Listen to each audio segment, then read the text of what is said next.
വെള്ളിയാഴ്ച ക്ലാസ്സിലേക്ക് പതിവ് പോലെ നമ്മൾ വീണ്ടും കടക്കുകയാണ്. കഴിഞ്ഞ വെള്ളിയാഴ്ച നമ്മൾ കുറച്ച് സംസാരിച്ചിരുന്നു. സമയം അധികരിച്ചതിനാൽ സമയം 10 മണി ആയതുകൊണ്ടാണ് പെട്ടെന്ന് നിർത്തിയത്. കാരണം 10 മണിക്ക് ശേഷവും നമ്മൾ മുന്നോട്ട് പോകുമ്പോൾ പലർക്കും അതിൻ്റെതായ ബുദ്ധിമുട്ടുകൾ ഉണ്ടാകുന്നതുണ്ട്. നമുക്ക് സമയബന്ധിതമായിട്ട് പോകുന്നതാണ് എപ്പോഴും നല്ലത്. മറ്റൊരു കാര്യമുള്ളത്, കഴിഞ്ഞ ഈ ആഴ്ച ചൊവ്വാഴ്ച വർഗീസ് ഡോക്ടർക്ക് ക്ലാസ് എടുക്കുന്നതിന് ചില അസൗകര്യങ്ങളുണ്ടായി, അത് നടന്നില്ല. അതോടെ കാര്യമാക്കേണ്ട കാര്യമില്ല. കാരണം എന്താണെന്ന് വെച്ച് കഴിഞ്ഞാൽ ഇത് എല്ലാ ദിവസവും എല്ലാ ആഴ്ചകളിലും കൃത്യമായിട്ട് നടക്കണം എന്ന് നിർബന്ധമില്ല. കാരണം വർഗീസ് ഡോക്ടർ എല്ലാ ബുധനാഴ്ചയും ക്ലാസ് എടുക്കുന്നുണ്ട്, അതുകൂടാതെ ഞായറാഴ്ചകളിൽ ക്ലാസ് എടുക്കുന്നുണ്ട്. നമ്മുടെ ഈ ഗ്രൂപ്പിൽപ്പെട്ട നമ്മുടെ ഇതിലെ പല മെമ്പർമാരും ബുധനാഴ്ചകളിലെ ക്ലാസ്സിലും കയറാറുണ്ട്. പിന്നെ ഞായറാഴ്ചത്തെ ക്ലാസ് പെയ്ഡ് മെമ്പേഴ്സിനുള്ളതാണ്. കുറച്ച് പേര് മാത്രമേ ഈ ഗ്രൂപ്പിൽ നിന്നും അതിലേക്ക് കാണാറുള്ളൂ. ഇപ്പൊ കുറച്ച് നാളുകളായിട്ട് അത് സെലിബ്രേഷൻസ് കഴിഞ്ഞതുകൊണ്ട്, ഗ്ലോബൽ GSK സെലിബ്രേഷൻസ് കഴിഞ്ഞതുകൊണ്ട് അതിൻ്റെ ഒരു മൊമെന്റം കുറഞ്ഞിട്ടുണ്ട്. പക്ഷെ എങ്കിലും ക്ലാസ്സുകളൊക്കെ നന്നായിട്ട് പോകുന്നുണ്ട്. അപ്പൊ നമുക്ക് വീണ്ടും നമ്മുടെ ഇന്നത്തെ ക്ലാസ്സിലേക്ക് തുടങ്ങാം. നമ്മളുടെ ലെജൻസിനെ സ്മരിച്ചുകൊണ്ട് നമ്മൾ ഈ ഒരു കൂട്ടായ്മയിൽ ഇന്ന് എത്തിപ്പെടുന്നതിന് കാരണമായ ഡോക്ടർ റൈക്കിയേഡ് ഹാമറും ഡോക്ടർ സാമുവൽ ഹനിമാനും എന്ന 2 മഹത് വ്യക്തിത്വങ്ങളെ സ്മരിച്ചുകൊണ്ട് നമുക്ക് നമ്മളുടെ സബ്ജക്റ്റിലേക്ക് കിടക്കാം. നമ്മുടെ സബ്ജക്റ്റ് നമുക്ക് എല്ലാവർക്കും അറിവുള്ള പോലെ ഈ ഗ്രൂപ്പിൽ വരുന്ന മിക്കവാറും ആൾക്കാർ ഇപ്പോൾ നമുക്ക് പരിചിതരാണ്. പുതിയതായിട്ടുള്ള ആൾക്കാരും തന്നെ വരുന്നില്ല. ബയോളജിക്കൽ ലോസ്, 5 ജൈവിക നിയമങ്ങൾ. ആ നിയമങ്ങൾ എപ്പോഴും എല്ലാ കേസസിലും ആപ്ലിക്കബിൾ ആണ്. എല്ലാ കേസസിലും ഈ ജൈവിക നിയമങ്ങളുണ്ട്. അതിനോടൊപ്പം തന്നെ പലപ്പോഴും ഈ കോൺഫ്ലിക്റ്റുകൾ മാത്രമല്ല GSK എന്ന് അതും നമ്മുടെ ഓർമ്മയിൽ വരേണ്ടതുണ്ട്. അതിനോടൊപ്പം തന്നെ നമ്മൾ ഈ കഴിഞ്ഞ ദിവസം നമ്മുടെ മലയാളം ഒരു ഗ്രൂപ്പ് നമ്മൾ ഉണ്ടാക്കിയിട്ടുണ്ടല്ലോ. ആ ഗ്രൂപ്പിൽ ഒരു ചോദ്യം ചോദിച്ചിരുന്നത് പലരും നിങ്ങളുടെ ശ്രദ്ധയിൽപ്പെട്ടിട്ടുണ്ടായിരിക്കാം. GSK എന്ന ആശയം ഹോമിയോപ്പതിയുമായിട്ട് വളരെ വ്യത്യസ്തമാണ് എന്നും GSK എന്തിനാണ് ഹോമിയോപ്പത്സ് GSK പഠിക്കേണ്ടത് എന്നൊരു ചോദ്യം ഒരു ബഹുമാനപ്പെട്ട അംഗം ചോദിച്ചിരുന്നു. പ്രത്യേകിച്ച് ആരും അതിനൊരു മറുപടി കൊടുത്തില്ല. എങ്കിലും ഇന്നിപ്പോഴത്തെ നമ്മുടെ സംസാരത്തിനിടയിൽ അതിന് എന്തിനാണ് ഹോമിയോപ്പതി ഡോക്ടർമാർ GSK പഠിക്കുന്നത് എന്നൊരു ചോദ്യത്തിന്റെ ഒരു ഉത്തരവും കൂടെ നമുക്കിതിനകത്ത് കൊടുക്കേണ്ടതുണ്ട് എന്ന് എനിക്ക് തോന്നുന്നുണ്ട്. GSK ഉണ്ടാകുന്നതിന് മുമ്പ് ഹോമിയോപ്പതി ഉണ്ടായിട്ടുണ്ട്. അതിനാൽ തന്നെ GSK ഇല്ലെങ്കിൽ ഹോമിയോപ്പതിക്ക് ഒരു തകരാറും ഉണ്ടാകുന്നില്ല എന്നത് വാസ്തവം തന്നെയാണ്. പക്ഷേ GSKക്ക് ശേഷം ഹോമിയോപ്പതിക്ക് എന്ത് ഗുണമുണ്ട് എന്നുള്ളൊരു കാര്യവും കൂടെ നമ്മൾ കൂടുതൽ ആലോചിക്കേണ്ടതുണ്ട്. അപ്പൊ ആ കാര്യങ്ങളിലേക്ക് പറ്റിയൊക്കെ നമുക്ക് സംസാരിക്കുന്നതിന് മുമ്പായിട്ട് നമുക്ക് ഇന്ന് നമ്മുടെ 5 നിയമങ്ങൾ, ജൈവിക നിയമങ്ങൾ എപ്പോഴും നമ്മുടെ ഓർമ്മയിൽ ഉണ്ടാകേണ്ട 5 ജൈവിക നിയമങ്ങൾ ഉണ്ടാകേണ്ടതുണ്ട്. ഒന്ന്, സംഘർഷം, ജീവിത സംഘർഷങ്ങൾ. അതായത് ബയോളജിക്കൽ കോൺഫ്ലിക്റ്റ്. എല്ലാ ബയോളജിക്കൽ സ്പെഷ്യൽ പ്രോഗ്രാംസും ഒരു ബയോളജിക്കൽ കോൺഫ്ലിക്റ്റിനെ തുടർന്നാണ് ഉണ്ടാകുന്നത് എന്ന നമ്മുടെ അറിവ്. ഈ ബയോളജിക്കൽ കോൺഫ്ലിക്റ്റ് ആണ് യഥാർത്ഥത്തിൽ ഹോമിയോപ്പതിയിൽ നമ്മൾ ഹനിമാന്റെ അഫോറിസം നമ്പർ 16 എഴുതിയിരിക്കുന്ന കൺസെപ്ച്വൽ ഡൈനാമിക് ഡിറേഞ്ച്മെന്റ് എന്ന് പറയുന്നത് ഈ ബയോളജിക്കൽ കോൺഫ്ലിക്റ്റ് ആണ്. അപ്പോൾ ഹോമിയോപ്പതിക്കാർ എന്തിന് ഹോമിയോപ്പതി GSK പഠിക്കണം എന്നുള്ള ചോദ്യത്തിന് ഉത്തരമാണ് അഫോറിസം 16. കാരണം കൺസെപ്ച്വൽ ഡൈനാമിക് ഡിറേഞ്ച്മെന്റ് ഹോമിയോപ്പതിയിലെ ഒരു പ്രശ്നം എന്ന് പറയുന്നതിനകത്ത് നമുക്ക് പലപ്പോഴും ഒരു ഡൈനാമിക് ഡിറേഞ്ച്മെന്റ്, അതല്ലെങ്കിൽ വൈറ്റൽ ഫോഴ്സിന്റെ ഒരു ഡിറേഞ്ച്മെന്റ് കൊണ്ടാണ് രോഗങ്ങൾ ഉണ്ടാകുന്നത് എന്നൊരു തിയററ്റിക്കൽ ആയിട്ട് മാത്രമേ നമുക്ക് പറഞ്ഞു കൊടുക്കാൻ സാധിക്കുകയുള്ളൂ. എന്താണ് ഈ ഡൈനാമിക് ഡിറേഞ്ച്മെന്റ്, എന്താണ് വൈറ്റൽ ഫോഴ്സ് എന്ന് രോഗികളെ പറഞ്ഞ് മനസ്സിലാക്കേണ്ട ഒരു ചുമതലയും കൂടി ഡോക്ടർക്കുണ്ട്, ഹോമിയോപ്പതി ഡോക്ടർക്ക്. അപ്പോൾ ഇവിടെ രോഗം അതല്ലെങ്കിൽ രോഗാവസ്ഥ എങ്ങനെയുണ്ടായി, അത് ഏത് സെല്ലിൽ, ഏത് രൂപത്തിൽ, ഏത് ഒറിജിനിൽ, ഏത് സമയത്ത്, എപ്പോൾ, എങ്ങനെ വളരെ കൃത്യമായിട്ട് വളരെ പിൻ പോയിന്റ് ചെയ്താണ് GSKയിൽ അത് പറഞ്ഞിരിക്കുന്നത്. അപ്പൊ നമുക്കൊരു മിസ്സായ ഹോമിയോപ്പത്സ് എന്ന നിലയിൽ ഹോമിയോപ്പതി ഡോക്ടർമാർക്ക് മിസ്സായ ആ ബയോളജിക്കൽ ലിങ്കാണ് യഥാർത്ഥത്തിൽ GSK അറിവ്. അതാണ് ഹോമിയോപ്പതിക്കാർ ഇത് പഠിക്കണമെന്ന് പറഞ്ഞത്. പക്ഷെ യഥാർത്ഥത്തിൽ ഇന്ന് ലോകത്തിൽ ഗ്ലോബൽ ലേണിംഗ് GNM.com സൈറ്റുകളിൽ അതുപോലെ തന്നെ ലോകവ്യാപകമായ ധാരാളം സൈറ്റുകളുണ്ട്. പല വ്യക്തികളും അവരുടേതായ സൈറ്റുകളിൽ കൂടി പോകുന്നുണ്ട്. അവിടെയെല്ലാം ഈ അറിവ്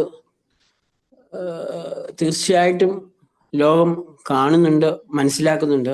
അതെല്ലാം ഹോമിയോപ്പതിക്കാരാകണമെന്നോ അതെല്ലാം ഹോമിയോപ്പതി മെഡിസിൻ ഉപയോഗിച്ചുകൊണ്ടാണ് അവരുടെ പ്രശ്നങ്ങൾ പരിഹരിക്കുന്നതെന്നോ അർത്ഥമില്ല. ഇപ്പം ഞായറാഴ്ചകളിലെ നമ്മുടെ പെയ്ഡ് വെബിനാറുകളിലൊക്കെ ഒരു വ്യക്തി, അദ്ദേഹം അക്യൂട്ടായിട്ടുള്ള രോഗങ്ങളെ പോലും, അക്യൂട്ടായിട്ടുള്ള പെയിൻ ഫോണിൽ കൂടി പോലും എന്തുകൊണ്ട് നിങ്ങൾക്ക് വേദനയുണ്ടായി, ഇതാണ് നിങ്ങളുടെ പ്രശ്നമെങ്കിൽ അത് അദ്ദേഹവുമായിട്ട് സംസാരിച്ചു കഴിഞ്ഞാൽ സംസാരിക്കുമ്പോൾ തന്നെ അത് കുറയ്ക്കാൻ പുള്ളിക്ക് സാധിക്കുന്നുണ്ട്. അതുപോലെ തന്നെ പലപ്പോഴും ഭയങ്കരമായ പല പ്രശ്നങ്ങളും, അക്യൂർഡായിട്ടുള്ള പല പ്രശ്നങ്ങൾക്കും പരിഹാരമായിട്ട് പല വ്യക്തികളും ഈ അറിവുകൾ ഉപയോഗിച്ചുകൊണ്ട്, ഈ സൗഖ്യ അറിവുകൾ ഉപയോഗിച്ചുകൊണ്ട് ലോകത്തിന്റെ വിവിധ ഭാഗങ്ങളിൽ ധാരാളം ആൾക്കാർക്ക് സൗഖ്യം നൽകുന്നുണ്ട്. അപ്പോൾ ഒരു ഡോക്ടർ എന്ന നിലയിൽ നമുക്ക് പലപ്പോഴും ഹോമിയോപ്പതി ഡോക്ടർമാരിലും അതല്ലെങ്കിൽ കേരളത്തിലെ ഇന്ത്യയിലെ ഏറ്റവും ആയുഷ് സിസ്റ്റങ്ങളിൽ മറ്റുള്ളവർ അപേക്ഷിച്ച് പറയുകയാണെങ്കിൽ ധാരാളം ആൾക്കാർക്ക് തിയററ്റിക്കലി നമ്മൾ അവരെ എന്താണ് അവരുടെ പ്രോബ്ലം എന്ന് നമുക്ക് പറഞ്ഞ് മനസ്സിലാക്കിയെങ്കിൽ മാത്രമേ ചികിത്സിക്കാൻ സാധിക്കുന്നുള്ളൂ. തിയററ്റിക്കലി അത് വളരെ ബുദ്ധിമുട്ടാകുന്നുണ്ട്. എന്തുകൊണ്ട് എനിക്ക് ഈ രോഗം ഉണ്ടാകുന്നു, എനിക്ക് എന്തുകൊണ്ട് വലത് കാലിയുടെ തൊഴിന് വേദനയുണ്ടായി, അതല്ലെങ്കിൽ നമ്മളിപ്പം പലപ്പോഴും പല കാര്യങ്ങളിലും ധാരാളം അറിവുകൾ, ഇന്നത്തെ കാലത്ത് ഏത് തരത്തിലുള്ള ഒരു അറിവുകൾ വന്നു കഴിഞ്ഞാലും ഉടൻ തന്നെ അതിനകത്ത് ഗൂഗിൾ ദൈവം അല്ലെങ്കിൽ ഗൂഗിൾ ആൻറ്റി, അതല്ലെങ്കിൽ ഉടൻ തന്നെ അറിയാമല്ലോ, ഫോൺ എടുത്തിട്ട് ഗൂഗിളിൽ സെർച്ച് ചെയ്ത് നോക്കുന്നു, അവരുടെ ഒരു പ്രോബ്ലത്തിന്റെ കാരണം എന്താണെന്ന് ഗൂഗിളിൽ എന്തെഴുതിയിരിക്കുന്നു അതാണെന്ന് വ്യക്തികൾ ഫോളോ ചെയ്യുന്നത്. ഉടൻ തന്നെ ഒരു ഇൻവെസ്റ്റിഗേഷൻസിന് പോകുന്നു. ആ ഇൻവെസ്റ്റിഗേഷൻസിൽ പലപ്പോഴും ലാബറട്ടറികൾ ഇന്ന് ഡോക്ടർമാരെ കഴിഞ്ഞും കൂടുതലായിട്ട് വരുന്നു. അപ്പോൾ നിങ്ങളുടെ പ്രശ്നങ്ങളുടെ അടിസ്ഥാന കാരണം ഈ നിശ്ചിത കെമിസ്ട്രിയിലുണ്ടായ കുറവ്, അതല്ലെങ്കിൽ കെമിസ്ട്രിയിലുണ്ടായ കൂടുതൽ എന്ന ആ ആശയം ആണ് വരുന്നത്. അപ്പം പലപ്പോഴും പറയുന്നത് രോഗം കുറയുന്നതല്ല, അതല്ലെങ്കിൽ കുറയുന്നതല്ലെങ്കിലും ജനങ്ങൾക്ക് കുഴപ്പമൊന്നുമില്ല. അവർ അവരുടെ പ്രശ്നങ്ങൾ എന്ന് പറയുന്നത് ഇതാണ്, അതല്ലെങ്കിൽ ഇപ്പൊ തൈറോയിഡ് TSH കുറഞ്ഞിരിക്കുന്നു, അല്ലെങ്കിൽ TSHന്റെ അളവ് കൂടുതലാണ്, അതല്ലെങ്കിൽ ഷുഗറിന്റെ അംശം കുറഞ്ഞിരിക്കുന്നു, പിന്നെ FBS അല്ലെങ്കിൽ PPBS കുറഞ്ഞിരിക്കുന്നു, ഇതാണ് പ്രോബ്ലം. ആ പ്രോബ്ലത്തിന് നമ്മൾ ഒരു പരിഹാരം എന്ന രീതിയിൽ ഒരു സബ്സ്റ്റൻസ് കഴിക്കുന്നു, അതല്ലെങ്കിൽ ഇതിന് പരിഹാരമില്ല എന്നാണ് അറിവ് കിട്ടുന്നെങ്കിൽ അവർ പരിഹാരമില്ലെങ്കിലും അവർ അതിൽ സംതൃപ്തരാണ്. മറിച്ച് നമുക്ക് പലപ്പോഴും മറ്റു സിസ്റ്റത്തിന്, പ്രത്യേകിച്ച് ആയുർവേദത്തിന് അല്ലെങ്കിൽ ഹോമിയോപ്പതിക്ക് അല്ലെങ്കിൽ സിദ്ധ, യുനാനി, അതുപോലെ മറ്റു സിസ്റ്റങ്ങളെല്ലാം ഇതേ ഇൻവെസ്റ്റിഗേഷൻസ് ഒക്കെ പറഞ്ഞിട്ടുണ്ടെങ്കിലും നമ്മളുടെ ഒരു സബ്സ്റ്റൻസ് നൽകുമ്പോൾ, അല്ലെ നമ്മളുടെ ഒരു മരുന്ന് നൽകുമ്പോൾ ആ മരുന്ന് പലപ്പോഴും എന്താണ്, എങ്ങനെയാണ് ആ മരുന്നിലെത്തിയത്, ആ മരുന്നിന് അത് കുറയ്ക്കുന്നതിന്, ഉദാഹരണത്തിന് ലോകവ്യാപകമായി കൊളസ്ട്രോളിന് കൊടുക്കുന്ന മെഡിസിൻ അട്രോവർസ്റ്റാറ്റിൻ ആണ്. അതിപ്പോ ഏത് ഡോക്ടറുടെ ചെന്ന് കഴിഞ്ഞു കഴിഞ്ഞാലും, ലോകത്തിന്റെ ഏത് ഭാഗത്ത് ചെന്ന് കഴിഞ്ഞാലും കൊളസ്ട്രോൾ കൂടുതലാണോ, ഉടൻ സ്റ്റാറ്റിൻ, അട്രോവർസ്റ്റാറ്റിൻ പ്രിസ്ക്രൈബ് ചെയ്യുന്നു. എത്ര മില്ലിഗ്രാം വേണം, എത്ര നാൾ കഴിക്കണം. അപ്പൊ അവരത് കഴിക്കുന്നു, അവരതിൽ തൃപ്തരാകുന്നു. അതിന് തകരാറുകൾ ഉണ്ടാകുന്നുണ്ട്, അല്ലെങ്കിൽ അതിൻ്റെതായ ബുദ്ധിമുട്ടുകളുണ്ട് എന്നുള്ളതും ജനത്തിനെ സംബന്ധിച്ചൊരു പ്രശ്നമല്ല. അപ്പോൾ അത് മറ്റുള്ള സിസ്റ്റത്തിനെയും തീർച്ചയായിട്ടും ബാധിക്കുന്ന രീതിയിലേക്കാണ് കാര്യങ്ങൾ പോകുന്നത്. അത് ഇന്ന് കേരളത്തിലെ കുറച്ച് നാളുകളായിട്ട് നമുക്കത് മനസ്സിലാക്കാൻ കഴിയും. ചെറിയ സ്ഥാപനങ്ങളെല്ലാം തന്നെ ഇല്ലാതാകുകയും വലിയ സ്ഥാപനങ്ങളിൽ വലിയ ഇൻവെസ്റ്റിഗേഷൻസ് നടത്തിക്കൊണ്ട് എല്ലാവരും വലിയ വലിയ രോഗങ്ങളുടെ പിറകിലെ പോയി അവരുടെ ഓരോ പ്രശ്നങ്ങളുടെ അടിസ്ഥാന കാരണം കെമിസ്ട്രിയിലെ മാറ്റങ്ങളാണ് എന്ന് വരുത്തുന്നു. അപ്പോൾ അവിടെ സൈക്കിനെ പറ്റി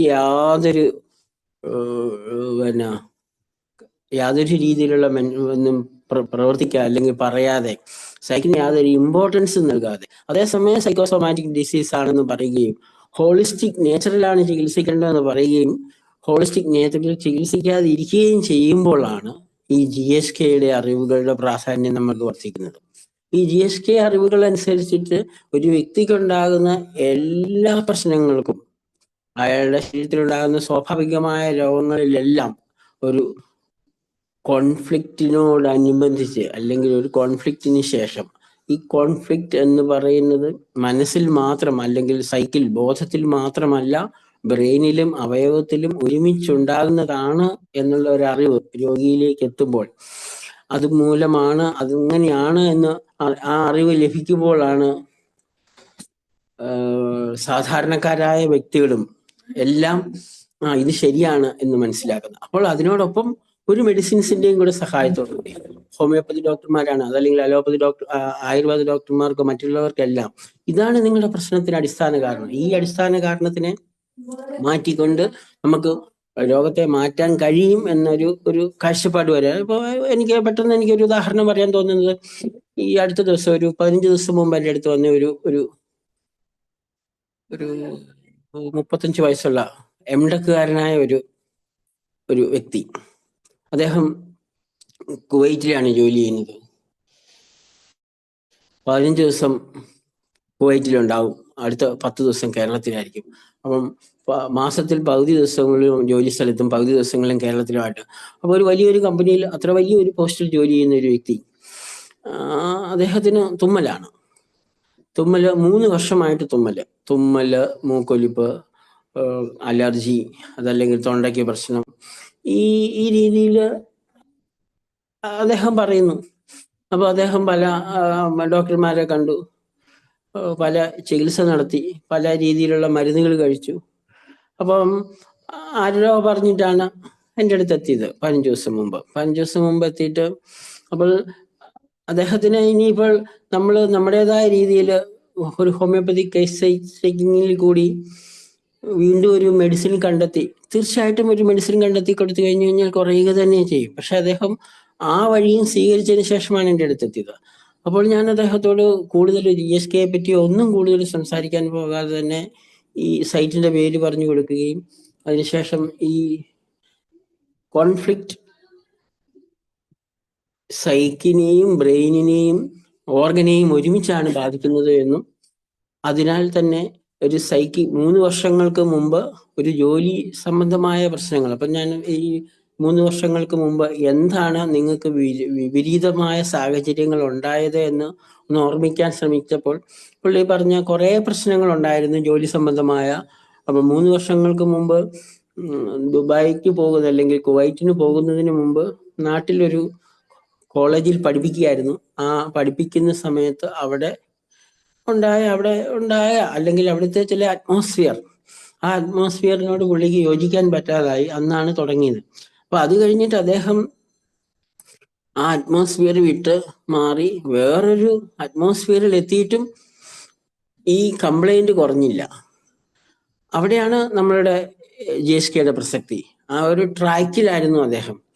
അപ്പം അദ്ദേഹത്തിനോട് പറഞ്ഞു, ഇത് ഇങ്ങനെയാണ്, അപ്പൊ നിങ്ങൾക്ക് യാതൊരു വിധത്തിലുള്ള പ്രോബ്ലംസും ഇല്ല, അതിനാൽ തന്നെ നിങ്ങൾക്ക് ഇനി ഈ സാഹചര്യങ്ങളെല്ലാം മാറി, അതിനാൽ തന്നെ നിങ്ങൾക്ക് ഇനി തുമ്മേണ്ട കാര്യമില്ല. തുമ്മിയോ അല്ലെങ്കിൽ മൂക്കൊലിപ്പോ അതല്ലെങ്കിൽ AC പറ്റില്ല, തണുത്ത വെള്ളം പറ്റില്ല, ഐസ്ക്രീം പറ്റില്ല, അങ്ങനെയല്ല. അപ്പോൾ ഞാൻ അദ്ദേഹത്തോട് പറഞ്ഞത്, ഞാൻ ഒരു ഹോമിയോപ്പതി മെഡിസിൻസിനോടൊപ്പം എന്തു കാരണത്താലാണ് നിങ്ങൾക്ക് രോഗം കൂടുതൽ ഉണ്ടാകുന്നത് അത് തന്നെ ചെയ്യാൻ പറഞ്ഞു. കാരണം AC ഇട്ട് ഉറങ്ങാനും തണുത്ത വെള്ളത്തിൽ കുളിക്കാനും ഐസ്ക്രീം കഴിക്കാനും എല്ലാം പറഞ്ഞു. അദ്ദേഹം അതനുസരിച്ചിട്ട് ചെയ്തു. 15 ദിവസത്തിന് മുമ്പ്, ഇന്നലെയോ മിനിങ്ങാന്നാണ് എൻ്റെ അടുത്ത് എത്തിയത്. വീണ്ടും 15 ദിവസത്തിന് ശേഷം ഏകദേശം 90% രോഗവും മാറി പൂർണ്ണമായിട്ടും. അപ്പം പുള്ളി ആ സൈറ്റിൽ കൂടി പോവുകയും ഇത് വായിച്ച് മനസ്സിലാക്കുകയും ഒക്കെ ചെയ്തപ്പോൾ ഒരു സാധാരണ വ്യക്തിക്ക് അപ്പം ഇത്രമാത്രം വ്യത്യാസം വരുത്താൻ ഈ ഒരു അറിവിന് സാധ്യമാണെങ്കിൽ എന്തെല്ലാം തരത്തിലുള്ള രോഗവുമായിട്ടാണ് നമ്മുടെ ആൾക്കാർ വരുന്നത്, നമ്മുടെ അടുത്ത് വരുത്തുന്നത്. അപ്പൊ അവരെ എല്ലാം രോഗം വിമുക്തരാക്കുന്നതിന്, അതല്ലെങ്കിൽ ഒരു വാക്കുകൾ കൊണ്ട് രോഗവിമുക്തരാക്കുന്നതിന് നമുക്ക് സാധ്യമാണ് എന്നുള്ളതാണ്. അതുപോലെ തന്നെ പലപ്പോഴും ഈ ഫാദേഴ്സ്, കന്യാസ്ത്രീകള്, അച്ഛന്മാര്, കന്യാസ്ത്രീകള്, അങ്ങനെയുള്ള പല വ്യക്തികളിലും പലപ്പോഴും പാവപ്പെട്ട വീട്ടിലെ, അതല്ലെങ്കിൽ ഒത്തിരി പൊതുസമൂഹവുമായിട്ട് ബന്ധപ്പെടുകയും പലപ്പോഴും ധാരാളം ദുരിതങ്ങൾ നേരിട്ട് കാണുകയും ചെയ്തിരുന്നവരാണ്. അവർക്ക് ഈ ഒരു അറിവ് കിട്ടുവാണെങ്കിൽ പലപ്പോഴും അവരുടെ പലപ്പോഴും ഇപ്പോൾ ചെയ്യുന്നത് എന്താന്ന് വെച്ച് കഴിഞ്ഞാൽ അവരുടെ ഒരു ചികിത്സ അല്ലെങ്കിൽ അവരുടെ ഒരു സ്ഥാപനത്തിൽ പോയി അവർക്ക് മരുന്ന് മേടിച്ചു കൊടുക്കാൻ സഹായിക്കുകയാണ് ചെയ്യുന്നത്. പക്ഷെ ഒരു GSK നോളജ് ഉള്ള ഒരു സന്യാസി സമൂഹത്തിൽ ജീവിക്കുന്നവർക്ക്, അതല്ലെങ്കിൽ ഒരു സന്യാസിനിക്ക്, ഒരു അച്ഛന് അല്ലെങ്കിൽ കന്യാസി, അതല്ല അങ്ങനെയുള്ളവർക്ക്, ആ വ്യക്തികൾക്ക് നിങ്ങൾക്ക് എന്തുകൊണ്ട് ഇത്രമാത്രം ഒരു വലിയൊരു പ്രോബ്ലം ഉണ്ടായി, ആ പ്രോബ്ലത്തിന്റെ പിന്നിൽ ഇന്ന പ്രശ്നമാണെന്ന് പറഞ്ഞു കൊടുത്തു കഴിഞ്ഞു കഴിഞ്ഞാൽ ഒരു ചികിത്സകന്റെ അതേ റോളിലേക്ക് എത്താൻ വാക്കുകൾ കൊണ്ട് എത്താൻ സാധിക്കും. അതുകൊണ്ടാണ് നമ്മൾ ധാരാളം ആൾക്കാർ ഇത് പഠിക്കുകയും മനസ്സിലാക്കുകയും ചെയ്യുന്നത്. എനിക്ക് പരിചയമുള്ള കുറെ ഫാദേഴ്സ് മനസ്സിലാക്കി അതനുസരിച്ചിട്ട് അവർ പെരുമാറുന്നുണ്ട്. അവർക്ക് പലപ്പോഴും പറഞ്ഞു കൊടുക്കാൻ സാധിക്കാത്ത കേസുകൾ നമ്മുടെ അടുത്ത് പറഞ്ഞു വിടാറുമുണ്ട്. പക്ഷെ അങ്ങനെ സാധാരണക്കാർക്ക് പോലും മനസ്സിലാക്കാൻ കഴിയുന്ന ഈ അറിവുകൾ, അതിലെ ഏറ്റവും പ്രധാനപ്പെട്ട സൈക്കിക് കോൺഫ്ലിക്റ്റ്, നമ്മുടെ സൈക്കിനെയും ബ്രെയിനിനെയും അവയവത്തിനെയും ഒരേ സമയത്ത് ബാധിക്കുന്ന സൈക്കിക് കോൺഫ്ലിക്റ്റുകളും, അത് ഒന്നാമത്തെ നിയമമായും രണ്ടാമത് നമ്മളുടെ 2 സ്റ്റേജസ് ഓഫ് ഡിസീസ്, അതെപ്പോഴും നമ്മുടെ മനസ്സിലിരിക്കേണ്ടതാണ്. നമ്മുടെ രോഗങ്ങൾക്കെല്ലാം ഒരു 2 സ്റ്റേജ് ഉണ്ട് എന്നുള്ള നിയമം. മൂന്നാമത് നമ്മൾ എല്ലാവരും മനസ്സിലാക്കിയിരിക്കേണ്ട ഏറ്റവും പ്രധാനപ്പെട്ട ഒരു കാര്യമാണ്, നമ്മുടെ ശരീരം ഉണ്ടാക്കിയിരിക്കുന്നത് വെറും 3 ജെർമിനൽ ലെയറുകളിൽ നിന്നാണ്, അല്ലെങ്കിൽ വിത്ത് കോശങ്ങളിൽ നിന്നാണ്. ആ വിത്ത് കോശങ്ങളിൽ ഓരോ വിത്ത് കോശവും ഓരോ പ്രത്യേക രീതിയിൽ മാത്രമാണ് പ്രവർത്തിക്കുന്നത് എന്നും, ആ എവിടെയാണോ വിത്ത് കോശത്തിൽ ഉണ്ടായിരിക്കുന്ന പ്രശ്നങ്ങൾ, ആ പ്രശ്നങ്ങളെ നമുക്ക് വളരെ എളുപ്പത്തിൽ, വളരെ ഇന്ന രീതിയിൽ മാത്രമേ നമുക്ക് അവിടെ ഉണ്ടാകൂ എന്ന് ഉറപ്പിച്ച് പറയാനും സാധിക്കുന്ന ഓണ്ടോജനിക് സിസ്റ്റം ഓഫ് ജെം ലെയർ എന്ന 3-ാമത്തെ നിയമവും, റോൾ ഓഫ് മൈക്രോബ്സ് എന്ന 4-ാമത്തെ നിയമവും, 5-ാമത്തെ ക്വിൻഡിസെൻസ് അഥവാ പരമപ്രധാനമായ കാരണമായ, അല്ലെങ്കിൽ എന്തിനു വേണ്ടിയിട്ടാണ് ഒരാൾക്ക് ഒരു പ്രോബ്ലം ഉണ്ടാകുന്നത് എന്ന കാര്യവും നമുക്ക് വളരെ കൃത്യമായിട്ട് മനസ്സിലാക്കി കൊടുക്കാൻ ഈ സൗഖ്യ അറിവുകൾക്ക് സാധ്യമാണ്. അതാണ് ഒരു ഹോമിയോപ്പതി ഡോക്ടർ മനസ്സിലാക്കേണ്ടത്. ഹോമിയോപ്പതി ഡോക്ടർ മാത്രമല്ല, മറ്റെല്ലാ ഡോക്ടർമാരും മനസ്സിലാക്കേണ്ടത്. അതല്ലെങ്കിൽ നമ്മൾക്ക് പറഞ്ഞു കൊടുക്കാനുള്ള മറ്റൊരു കാര്യമാണ് ദ എറ്റിയോളജി ഓഫ് ഡിസീസ്. നമുക്ക് ഹൈപ്പർ ടെൻഷൻ എറ്റിയോളജി, നോൺ എന്തുകൊണ്ട് കൊളസ്ട്രോൾ അറിഞ്ഞുകൂടാ, അല്ലെങ്കിൽ ഹാർട്ട് അറ്റാക്ക് എന്തുകൊണ്ടുണ്ടാകുന്നു. നമ്മളെല്ലാരും പറഞ്ഞിരിക്കുന്ന ഹാർട്ട് അറ്റാക്ക് അത് പുകവലിക്കുന്നതുകൊണ്ടാണ്, അതാണ്. പക്ഷെ അതല്ല. അല്ലെങ്കിൽ ഒന്നുമില്ല, പൈൽസ്, എന്തുകൊണ്ട് പൈൽസ് ഉണ്ടാകുന്നു, അല്ലെങ്കിൽ ഗ്യാസ്ട്രിക് അൾസർ എന്തുകൊണ്ടാകുന്നു, ഷോൾഡർ പെയിൻ ഉണ്ടാകുന്നു, ആർത്രൈറ്റിസ് ഉണ്ടാകുന്നു. ഇപ്പോൾ ഈ പഠനങ്ങളെല്ലാം ഒരു മൈക്രോബ്സിന്റെ പ്രസൻസിനെ, അതല്ലെങ്കിൽ രോഗാണുക്കളുടെ പ്രശ്നത്തിനെ കഴിഞ്ഞ് അപ്പുറത്തേക്ക് മാറി ഇപ്പോൾ ഓട്ടോ ഇമ്മ്യൂൺ തലത്തിലേക്ക്, എന്ന് പറഞ്ഞു കഴിഞ്ഞാൽ നമ്മുടെ ശരീരം നമുക്കെതിരെ പ്രവർത്തിക്കുന്നു എന്ന ഒരാശയത്തിലേക്കാണ് പലപ്പോഴും ഓട്ടോ ഇമ്മ്യൂൺ ഡിസീസസ് വളരെ കൂടുതലാകുന്ന ഒരു കാലഘട്ടത്തിലേക്ക്. പക്ഷെ യഥാർത്ഥത്തിൽ അങ്ങനെ ഒരു ഓട്ടോ ഇമ്മ്യൂൺ ഡിസീസ് വളരെയധികം കൂടിയിട്ടുണ്ടോ, ധാരാളമായിട്ട് ഇപ്പൊ പഴയ കാലത്തെ കഴിഞ്ഞും കൂടുതലുണ്ടോ എന്നൊക്കെ ചോദിച്ചു കഴിഞ്ഞാൽ നമുക്ക് പറയാൻ കഴിയില്ല. ഓട്ടോ ഇമ്മ്യൂൺ ഡിസീസ് ഇപ്പം അങ്ങനെ ഒരു പഠനങ്ങൾ പലപ്പോഴും വന്നിട്ടില്ല. ഇപ്പൊ ഓട്ടോ ഇമ്മ്യൂൺ ഡിസീസസിനും ഈ പറഞ്ഞ കാരണം എറ്റിയോളജിയെ പറ്റി അറിഞ്ഞുകൂടാ. എന്തുകൊണ്ട് ഒരാൾക്കൊരു സോറിയാസിസ്, അല്ലെങ്കിൽ എന്തുകൊണ്ടൊരു റൂമറ്റോയിഡ് ആർത്രൈറ്റിസ്, അതല്ലെങ്കിൽ MS ഓർ മൾട്ടിപ്പിൾ സ്ക്ലറോസിസ് ഉണ്ടാകുന്നു, എന്തുകൊണ്ടൊരു മറ്റു ചില ഇപ്പം ഹഷിമോട്ടോസ് തൈറോയിഡൈറ്റിസ് ഉണ്ടാകുന്നു എന്ന് ചോദിച്ചു കഴിഞ്ഞാൽ പറയാൻ പറ്റുന്നില്ല. അപ്പൊ അവിടെയെല്ലാം നമുക്ക് വളരെ കൃത്യമായിട്ട് പറയാൻ പറ്റുന്ന ഒരു മേഖലയാണ് സൈക്കിക് കോൺഫ്ലിക്റ്റുകൾ. അതുകൊണ്ട് തന്നെയാണ് നമ്മളിത് മനസ്സിലാക്കേണ്ടതാണ് എന്ന് പറയുന്നത്. അപ്പൊ ഞാൻ ഇന്നൊരു കേസിനെ പറ്റി പറയുന്ന വേറൊരു കാര്യം ഉള്ളത് എന്താന്ന് ചോദിച്ചു കഴിഞ്ഞാൽ, നമ്മുടെ അതുപോലെ തന്നെ ഹോമിയോപ്പതിക് ആസ്പെക്റ്റിൽ പറയുകയാണെങ്കിൽ പലപ്പോഴും നമ്മളെ അഗ്രിവേഷൻസ്, അമിലിയോറേഷൻസ്, അല്ലെങ്കിൽ ഏറ്റവും പ്രധാന അഗ്രിവേഷൻസ്, ചില ആൾക്കാർക്ക് ചില രോഗങ്ങൾ ചില പ്രത്യേക സാഹചര്യത്തിൽ അഗ്രിവേറ്റ് ചെയ്യുന്നു, കൂടുതലാകുന്നു. ഉദാഹരണം എന്ന് പറഞ്ഞു കഴിഞ്ഞാൽ പൊടി അടിച്ചാൽ തുമ്മുന്നു, അതല്ലെങ്കിൽ മധുരം കഴിച്ചു കഴിഞ്ഞാൽ പ്രശ്നം ഉണ്ടാകുന്നു, അതല്ല മറ്റുള്ള വളരെ സ്ട്രെയിഞ്ച് ആയിട്ടുള്ള ചില സാഹചര്യങ്ങൾക്കൊരു ചില പ്രത്യേക കംപ്ലൈന്റുകൾ കൂടുന്നു. ഇതൊന്നും വേണ്ട. ചിലർ പറയുന്നുണ്ട് തുമ്മൽ, പല സ്ത്രീകൾക്കും പീരീഡ്സ് ആയ തുമ്മൽ കൂടുന്നു. എന്തുകൊണ്ട് പീരീഡ്സ് ആയ തുമ്മൽ കൂടുന്നു എന്ന് ചോദിച്ചു കഴിഞ്ഞാൽ നമുക്ക് അതിനൊരു ഉത്തരം പറയാൻ കാരണമില്ല. എന്തോ കാരണം. പക്ഷെ ആ കാരണങ്ങളെല്ലാം വളരെ കൃത്യമായിട്ട് നമുക്ക് മനസ്സിലാക്കാൻ കഴിയും അറിഞ്ഞു കഴിഞ്ഞാൽ. ഇപ്പൊ ഞാൻ ഈ സമയത്ത് ഒരു കേസിനെ പറ്റി പറയാം. 44 വയസ്സുള്ള ഒരു ലേഡി, ഞാൻ കുറച്ച് ഈ കേസിനെ പറ്റി പറഞ്ഞാണ്. അപ്പൊ അത് അവരുടെ ഒരു കേസ് ഞാൻ എൻ്റെ അടുത്ത് വന്നപ്പം ഒരു 3 മാസം മുമ്പാണ് വന്നത്. 3 മാസം ആകുന്നു. അവർ MA BEd കാരിയാണ്. അവർക്ക് വെർട്ടിഗോ, എപ്പോഴും തലകറക്കമുണ്ടാകും. അതുപോലെ തന്നെ ഫൈബ്രോമയാൾജിയ ഉണ്ടായിരുന്നു. അതുപോലെ തന്നെ ഗ്യാസ്, ബെൽച്ചിങ്, എപ്പോഴും ശരീരത്തിന്റെ എവിടെയെങ്കിലും തൊട്ട് കഴിഞ്ഞു കഴിഞ്ഞാൽ ഗ്യാസ് പോവുക. കൈമുട്ടയെ പിടിച്ചൊന്ന് ഞെക്കിയാൽ ഗ്യാസ് പോവുക, കാലിന്റെ മുട്ടയെ പിടിച്ചു നിന്നാൽ ഗ്യാസ് പോവുക. അപ്പൊ നമുക്ക് അങ്ങനെ ഒരു മെഡിസിൻ ഉണ്ട്. ശരീരത്തിന്റെ ഏതെങ്കിലും ഒരു ഭാഗത്ത് പ്രസ് ചെയ്ത് കഴിഞ്ഞു കഴിഞ്ഞാൽ ഗ്യാസ് പോവുക എന്നൊരു നമ്മുടെ ഒരു മെഡിസിന്റെ സിംറ്റമാണ്. അപ്പം ഈ സിംറ്റം എന്തുകൊണ്ട് അങ്ങനെ ഒരു സിംറ്റം ഉണ്ടാകുന്നു എന്ന് നമുക്ക് പറയാൻ പറ്റാറില്ല. പക്ഷെ അതിനും വിശദീകരണമുണ്ട്. അപ്പം ഈ ലേഡി, 44 വയസ്സുള്ള ഈ ലേഡി MA BEd കാരിയായ, തലകറക്കം, ഫൈബ്രോമയാൾജിയ, ബെൽച്ചിങ്, പിന്നെ പീരിയഡ് പ്രോബ്ലം. അപ്പം ഇവര് ശരിക്കും ഇപ്പൊ ജീവിക്കാൻ പറ്റാത്ത ഒരവസ്ഥ. അതിന്റെ കൂട്ടത്തിൽ അവർക്ക് കടുത്ത ഒരു അന്ധവിശ്വാസം. ഇപ്പൊ താമസിക്കുന്ന സ്ഥലത്തിന്റെ പ്രശ്നമാണ്. അവർ ക്രിസ്ത്യൻ മതവിശ്വാസികളാണെങ്കിൽ അവർ വിചാരിച്ചിരിക്കുന്നത് അവരുടെ ആ സ്ഥലം പണ്ടേതോ ഒരു സർപ്പക്കാവ് ഇരുന്നിടത്തെങ്ങാണ്ടാണ് അവർ താമസിച്ചതെന്നത്. ആ സർപ്പക്കാവിൽ അവിടെ താമസിച്ചത് കൊണ്ടാണ് അവർക്ക് ഈ രോഗമുണ്ടായത് എന്നും അവർ തെറ്റിദ്ധരിച്ചിരിക്കുന്നു. എന്താണെങ്കിലും എന്ത് രീതി ധരിച്ചാലും ഇവർക്കിപ്പോൾ വീട്ടിന് പുറത്തിറങ്ങാൻ പറ്റുന്നില്ല, പുറത്തു പോകാൻ കഴിയുന്നില്ല, എന്നും അസുഖം, ധാരാളം മരുന്നുകൾ കഴിക്കുന്നു. ലാസ്റ്റ് ഒരു ന്യൂറോളജിസ്റ്റിനെ കണ്ട്, ന്യൂറോളജിസ്റ്റ് പല ചികിത്സകളൊക്കെ നടത്തിയിട്ടും ന്യൂറോളജിസ്റ്റിന്റെ രോഗങ്ങൾ എന്താണെന്ന് കണ്ടെത്താൻ കഴിഞ്ഞിട്ടില്ലെങ്കിൽ പോലും അയാൾ പറയുന്നത് എന്തോ തകരാറ് മൂലമാകാം, കുറെ മരുന്നുകൾ കഴിക്കുന്നു. അപ്പൊ അങ്ങനെ കുറെ മരുന്നുകൾക്ക് ഏത് സ്ഥലത്ത് പോയി മരുന്ന് കഴിക്കുമ്പോഴും ഈ പ്രശ്നങ്ങൾ കുറച്ച് താൽക്കാലികമായിട്ട് കുറയുവാൻ. അപ്പോൾ ഈ ലേഡിയെ ഞാൻ സംസാരിച്ചു. അപ്പൊ അത് എൻ്റെ ഒരു സുഹൃത്തായ മറ്റൊരു ഡോക്ടർ പറഞ്ഞു വിട്ടിട്ടാണ് എൻ്റെ അടുത്തേക്ക് ഈ ലേഡിയുടെ ഹസ്ബൻഡിനെ വിട്ടത്. ഞാൻ കുറച്ച് സംസാരിച്ച്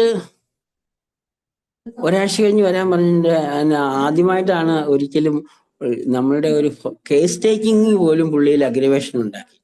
കാരണം കേസ് ടേക്കിംഗ് വന്നപ്പോൾ ഇതിങ്ങനെ നിങ്ങൾക്ക് അത്ര വലിയ പ്രശ്നങ്ങളില്ല, നിങ്ങൾ സമൂഹത്തിൽ അതല്ലെങ്കിൽ കാര്യങ്ങളെ എല്ലാം കണ്ടതിലുണ്ടായ വ്യത്യാസം, അതല്ലെങ്കിൽ നിങ്ങൾക്ക് വിവാഹത്തിന് ശേഷം ഉണ്ടായ, കല്യാണത്തിന് മുമ്പ് ഇവർ വളരെ 10-12 മക്കളിൽ ഒരാളായിരുന്നു, വളരെ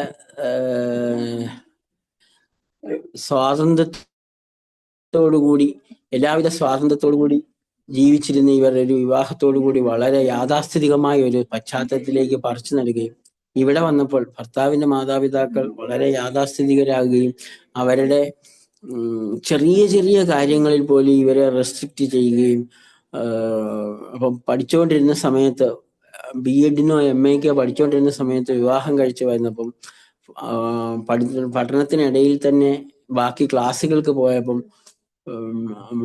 ഫാദറിന്റെ ഭാഗത്തു നിന്നും പുറത്ത് ഒരു മനുഷ്യരോട് സംസാരിക്കാൻ പാടില്ല, അങ്ങനെയെല്ലാം നിർദ്ദേശങ്ങൾ കിട്ടിയപ്പോൾ ഈ വ്യക്തിക്ക് ഉണ്ടായ വിഷമതകൾ അത് ഒരു സെൽഫ് ഡീവാലുവേഷൻസിലേക്ക് പോവുകയും ആ സെൽഫ് ഡീവാലുവേഷന്റെ ഫലമായിട്ട് ഫൈബ്രോമയാൾജിയ എന്ന കണ്ടീഷൻസ് വർഷങ്ങളായിട്ട് രൂപപ്പെട്ടു.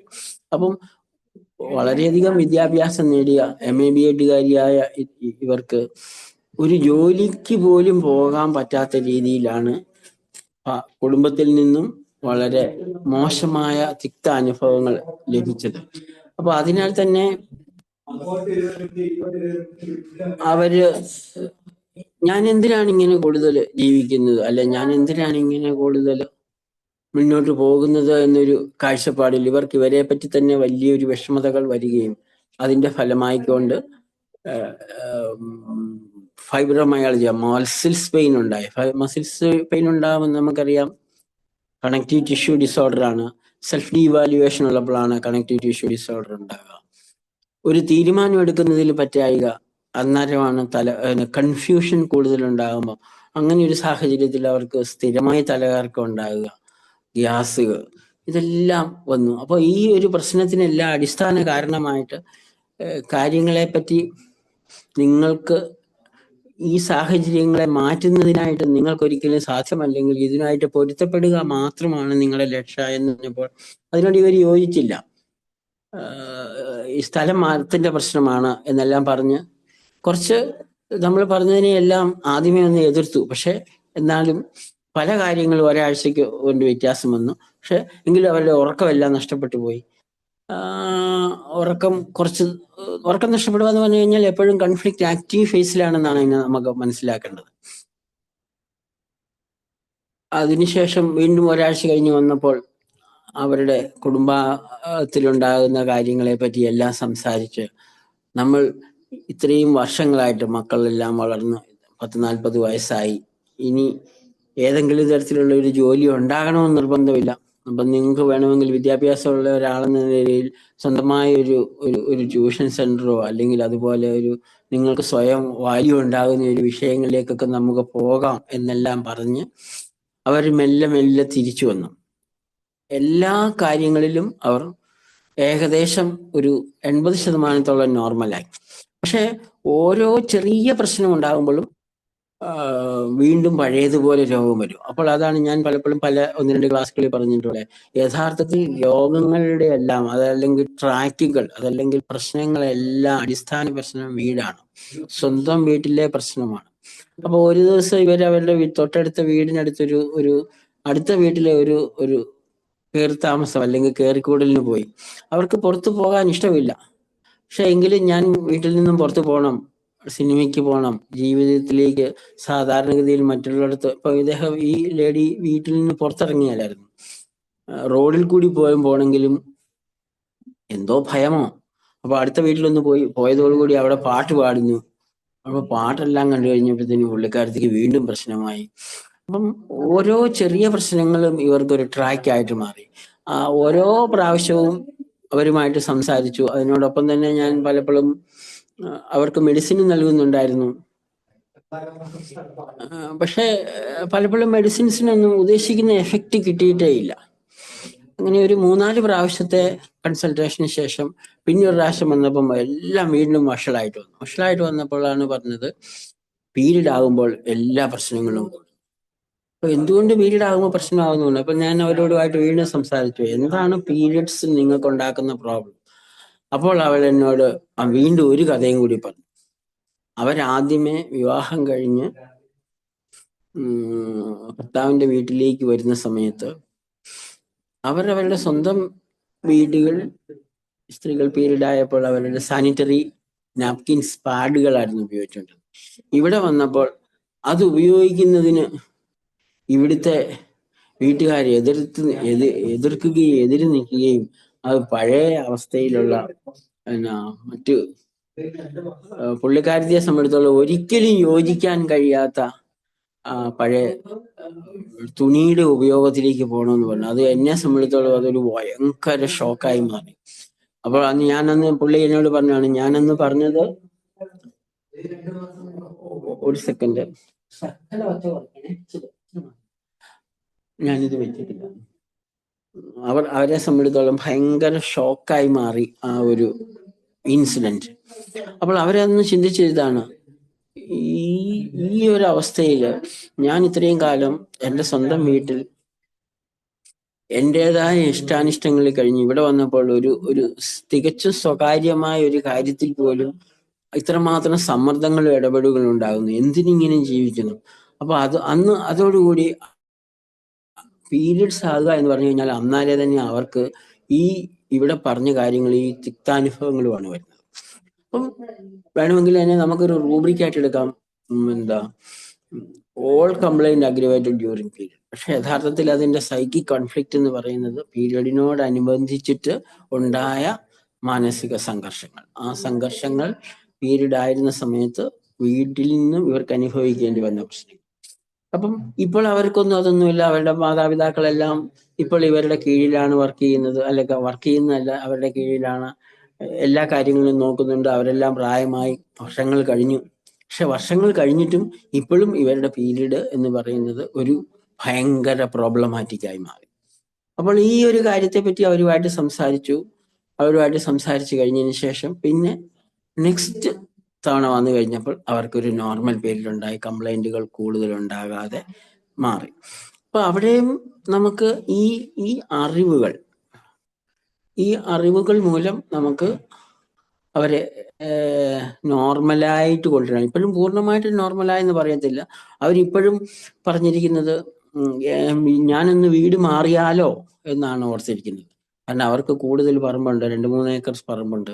എന്നാലും കുറച്ചു കാലം വാടകയ്ക്ക് വേറെ എവിടെയാണ്. അപ്പം ആ പറമ്പിനെ സംബന്ധിച്ചിട്ടുള്ള അവരുടെ ആ അന്ധവിശ്വാസത്തിൽ ഒരു മാറ്റം വരുത്താൻ സാധിച്ചിട്ടില്ല. അപ്പൊ കുറച്ചു കാലത്തിന് വേണേൽ നിങ്ങൾക്ക് മാറാം എന്നൊരു ആശയം ഞാൻ ഇട്ട് വെച്ച് കൊടുത്തിട്ടുണ്ട്. പക്ഷെ അവർ മാറിയല്ലോ എന്ന് എനിക്ക് പറയാൻ സാധ്യമല്ല. പക്ഷെ ഇത്രയും കോംപ്ലിക്കേറ്റഡ് ആയിട്ടുള്ള, അവരുടെ ശരീരത്തിൽ രോഗമില്ലാത്ത ഒരു ഭാഗവുമില്ല, ഒരു രീതിയിൽ മുന്നോട്ട് പോകാൻ സാധിക്കാതെ വന്ന വ്യക്തി ഈ 90% ഇപ്പോൾ ഒരു നോർമൽ ആയിട്ടുള്ള ജീവിതം നയിക്കാൻ തുടങ്ങി. ഏകദേശം പുറത്തു പോയി യാത്രയൊക്കെ ചെയ്യാൻ തുടങ്ങുന്നു എന്ന് എനിക്ക് പറയാൻ പറ്റുള്ളൂ. ആ ലെവലിലേക്ക് എത്തിക്കാൻ കഴിഞ്ഞത് തീർച്ചയായിട്ടും ഈ സൗഖ്യ അറിവുകളാണ്. അതല്ലായിരുന്നെങ്കിൽ നമ്മൾ ഒരു മെഡിസിൻ കണ്ടെത്താമായിരുന്നു. കണ്ടെത്തിയാൽ രോഗങ്ങൾ കുറയില്ലേ എന്ന് ചോദിച്ചു കഴിഞ്ഞാൽ കുറയാറുണ്ട്. ഞാൻ ഒരിക്കൽ പറഞ്ഞിട്ടുള്ള ഒരു കേസാണ്, കഴിഞ്ഞ പ്രാവശ്യം പറഞ്ഞാണെന്ന് തോന്നുന്നു.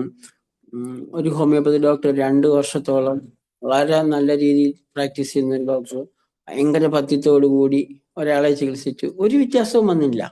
കാരണം അമിതമായ പഥ്യം, അമിതമായ നിയന്ത്രണങ്ങൾ, ഈ അമിതമായ നിയന്ത്രണങ്ങൾ അല്ലെങ്കിൽ അമിതമായ ഒരു ഭയത്തിൽ, നമ്മളിങ്ങനെ ഈ ഭയത്തിൽ ജീവിക്കുമ്പോൾ അത് ചെയ്തു കഴിഞ്ഞാൽ, തണുത്ത വെള്ളത്തിൽ കുളിച്ചു കഴിഞ്ഞു കഴിഞ്ഞാൽ, അല്ലെ ചൂടുവെള്ളത്തിൽ കുളിച്ചു കഴിഞ്ഞു കഴിഞ്ഞാൽ, ഐസ്ക്രീം കഴിച്ചു കഴിഞ്ഞു കഴിഞ്ഞാൽ, ആ ഭക്ഷണം കഴിച്ചാൽ, ഈ ഭക്ഷണം കഴിച്ചു കഴിഞ്ഞാൽ, അപ്പോൾ സ്വാഭാവികമായ നോർമൽ ആയിട്ടുള്ള ഒരു ജീവിതത്തിലേക്ക് റെസ്ട്രിക്ഷൻസ് ഇല്ലാതെ കൊണ്ടുപോകാൻ നമുക്ക് സാധ്യമാകുന്നത് അറിവുകൾ തന്നെയാണ്.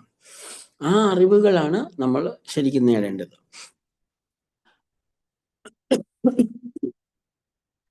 ആ അറിവുകൾ നേടുന്നതിനാണ് നമുക്ക് പലപ്പോഴും നമ്മൾ ഏത് തരത്തിലുള്ള ഒരു ഡോക്ടർ ആണെങ്കിലും, ഹോമിയോപ്പതി ഡോക്ടർ ആണെങ്കിലും, ആയുർവേദ ഡോക്ടർ ആണെങ്കിലും, അതല്ല നമ്മൾ മറ്റേത് സിസ്റ്റത്തിൽ വർക്ക് ചെയ്യുന്ന ഒരാളാണെങ്കിലും, നമുക്ക് രോഗത്തിന്റെ എറ്റിയോളജിയെ പറ്റി അറിയുന്നതിന് നമുക്ക് ഇങ്ങനെയൊരു ഒരറിവ് നമുക്ക് വളരെ അത്യന്താപേക്ഷിതമാണ് എന്നാണ് എനിക്ക് തോന്നുന്നത്.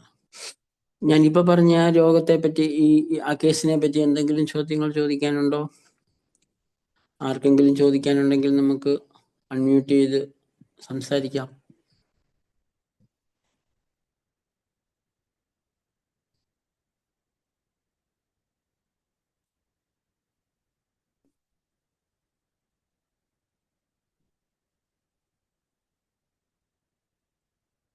നമ്മൾ 22 പേരുണ്ട്. 22 പേരും ഇവിടെ ഉണ്ടോ അതോ ഓൺ ചെയ്ത് പോയിരിക്കുകയാണോ?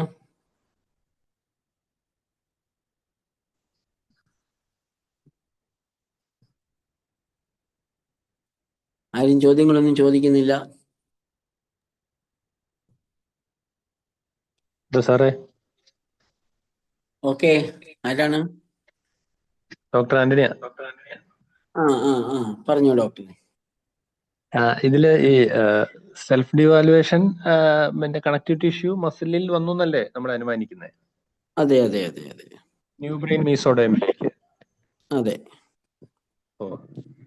പിന്നെ അതില് ഈ ഇങ്ങനത്തെ കേസുകളിൽ അലോപ്പതി മരുന്ന് കഴിക്കുമ്പം തൽക്കാലത്തേക്ക് ഒരു കുറവ് നമ്മൾ പല പേഷ്യൻസും പറയുമല്ലോ. നമ്മൾ പറയുമ്പോൾ ശരിക്കും ഹീലിംഗ് ഫേസിലാണ് രോഗം. അപ്പൊ അത് അവർക്ക് താങ്ങാനാവാത്തതുകൊണ്ട് അവർ ഓടി അലോപ്പതി പോകുന്നു. ആ മരുന്ന് കഴിക്കുമ്പോൾ ഒരു ആശ്വാസം പറയുന്നുണ്ട് പല ആൾക്കാരും തൽക്കാലത്തേക്ക്. അത് ശരിക്കും ആ മരുന്ന് ചെല്ലുമ്പം ഹീലിംഗ് ഫേസിൽ നിന്ന് വീണ്ടും കൺഫ്ലിക്റ്റ് ആക്റ്റീവിലേക്ക് പോകുന്നത് കൊണ്ടല്ലേ ആ കുറവ് ഫീൽ ചെയ്യുന്നത്? കാരണം കൺഫ്ലിക്റ്റ് ആക്റ്റീവ് ഫേസിൽ സിംറ്റംസ് കുറവാണല്ലോ.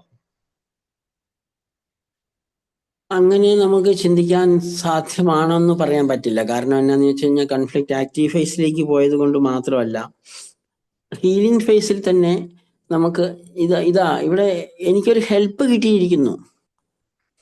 ഇവിടെ ശരിക്കും പറഞ്ഞു കഴിഞ്ഞു കഴിഞ്ഞാൽ രോഗത്തെ മാറുന്നതിനായിട്ട് പലപ്പോഴും നമ്മൾ സാധാരണഗതിയിൽ സാധാരണ വ്യക്തികൾ എന്ന് പറയുമ്പോൾ രോഗം എന്നത് നമുക്ക് ഒരു മറ്റു കാരണങ്ങളാൽ ഉണ്ടായ, അല്ലെങ്കിൽ വെളിയിൽ നിന്നുള്ള കാരണങ്ങളാൽ, അല്ലെ അണുബാധ കൊണ്ട്, അതല്ല മറ്റു തകരാറുകൾ കൊണ്ട്, അല്ലെങ്കിൽ ഓൾട്ടേഡ് കെമിസ്ട്രി കൊണ്ടുണ്ടായ ഒരു ആയിട്ടാണ് നമ്മൾ രോഗത്തെ മനസ്സിലാക്കിയിരിക്കുന്നത്. അതിനൊരു താൽക്കാലികമായ ഒരു പരിഹാരം, ഒരു സബ്സ്റ്റിറ്റ്യൂഷൻ. അതല്ല, ഇപ്പൊ നമ്മളിപ്പോ പലപ്പോഴും നടുവേദനയ്ക്ക് അല്ലെ മുട്ടുവേദനയ്ക്കൊക്കെ ഈ ചെറിയ ബെൽറ്റുകൾ ഇടുന്ന കണ്ടിട്ടില്ലേ? പലപ്പോഴും നമ്മുടെ ശരീരത്തില് നടുവേദനയ്ക്കായിട്ട് ഇടുമ്പോൾ ഒരു സപ്പോർട്ടാണ്. ശരീരത്തിന്റെ എല്ലുകളും ശരീരത്തിന്റെ ലിഗമെന്റ്സും മസിൽസും ഒക്കെ ആ തുണിക്കഷ്ണത്തിനെ കഴിഞ്ഞും പലപ്പോഴും ഒരു തിക്കായിട്ടൊരു തുണിക്കഷ്ണം, ആ തുണിക്കഷ്ണം യഥാർത്ഥത്തിൽ ഈ പല വ്യക്തികളിലും മുട്ടയിൽ ഒരു ക്യാപ്പ് ഇടുമ്പം, എന്റെ മുട്ടിന് ഞാനൊരു ക്യാപ്പ് ഇട്ടു. സോ ഇറ്റ്സ് എ സപ്പോർട്ട് എവിടെയാണ്? ആ വ്യക്തിക്കാണ് സപ്പോർട്ട് കിട്ടുന്നത്, അത് മുട്ടിനല്ല എന്ന് പറഞ്ഞ രീതിയിൽ ഏതൊരു മരുന്ന് കഴിക്കുന്ന സമയത്തും നമുക്ക് അവർക്ക് ഈ താൽക്കാലികമായ ഒരു മാറ്റം വരുന്നുണ്ട്. ഇപ്പൊ ഡോക്ടർ പറഞ്ഞ അനുസരിച്ചിട്ടാണെങ്കിൽ കൺഫ്ലിക്റ്റ് ആക്റ്റീവ് ഫേസിലേക്ക് മാറുമെന്ന് നമുക്ക് പറയാൻ പറ്റില്ല. അവരൊരു ട്രാക്കിലാണെങ്കിൽ ആക്റ്റീവ് ഫേസും ഹീലിംഗ് ഫേസും എപ്പോഴും ഓൾട്ടർനേറ്റ് ചെയ്തുകൊണ്ടിരിക്കാം. അതുകൊണ്ടാണ് മാറിയതെന്ന് നമുക്ക് പൂർണ്ണമായിട്ടും പറയാൻ സാധിക്കുമോ? നമുക്കത് അതിനെപ്പറ്റി കൂടുതൽ അറിവുള്ള ഡോക്ടർ വർഗീസ് ഒക്കെ ഉള്ള ഒരു സമയത്ത് നമുക്ക് ആ വിഷയം ചർച്ച ചെയ്യാമെന്നാണ് എനിക്ക് തോന്നുന്നത്. പലപ്പോഴും നമ്മുടെ ഈ ശരീരത്തിന് എതിരായിട്ട് അല്ലാതെ പ്രവർത്തിക്കുന്ന ഏത് തരത്തിലുള്ള അതും ഹീലിംഗ് നൽകുന്നുണ്ട്. പക്ഷെ അവരെല്ലാം വീണ്ടും പഴയ ട്രാക്കിലേക്ക് പോകുമ്പോഴാണ് അവരുടെ പ്രശ്നങ്ങൾ വീണ്ടും വീണ്ടും വഷളാകുന്നത്. അതുകൊണ്ട് പലപ്പോഴും മെഡിസിൻസ് എപ്പോഴും കൺഫ്ലിക്റ്റ് ആക്റ്റീവ് ഫേസിലേക്ക് കൊണ്ടുപോകും എന്ന് പറയുന്നതിനോട് പൂർണ്ണമായിട്ടും യോജിക്കാൻ കഴിയുന്നില്ല. ഡോക്ടർ ആന്റണി? Okay sir. അത് പിന്നെ ഈ പഥ്യത്തെ കുറിച്ച് പറഞ്ഞപ്പോഴേ, ഈ ആയുർവേദം എന്ന് പറഞ്ഞു കഴിയുമ്പോൾ തന്നെയും ഈ പഥ്യത്തിന് ഒത്തിരി പ്രാധാന്യം ഉള്ളതായിട്ട് കണക്കാക്കപ്പെടുന്നു. രോഗികൾ ചോദിച്ച് പഥ്യം മേടിക്കാറുണ്ട്. പക്ഷെ എനിക്ക് തോന്നുന്നത് GHKയുടെ ഒരു രീതി നോക്കി കഴിഞ്ഞു കഴിഞ്ഞാല് ശരിക്കും പഥ്യം ഉണ്ട്. പഥ്യക്കേടെന്ന് പറയുന്നത് എനിക്ക് തോന്നുന്നത് ഈ ഒരു 3 കാരണങ്ങളുണ്ടല്ലോ. ഈ കൺഫ്ലിക്റ്റ് അല്ലാതെ രോഗം ഉണ്ടാക്കുന്ന കാര്യങ്ങൾ, അവയാണെന്ന് തോന്നുന്നു. ഉദാഹരണം പറയുകയാണെങ്കിൽ ഇപ്പൊ ക്ഷതം ഉണ്ടാക്കുന്ന ജോലികൾ, ട്രോമാറ്റിക് ആയിട്ടുള്ളത്, അല്ലെങ്കിൽ ടോക്സിൻസ്, അല്ലെങ്കിൽ മാൽന്യൂട്രീഷൻ.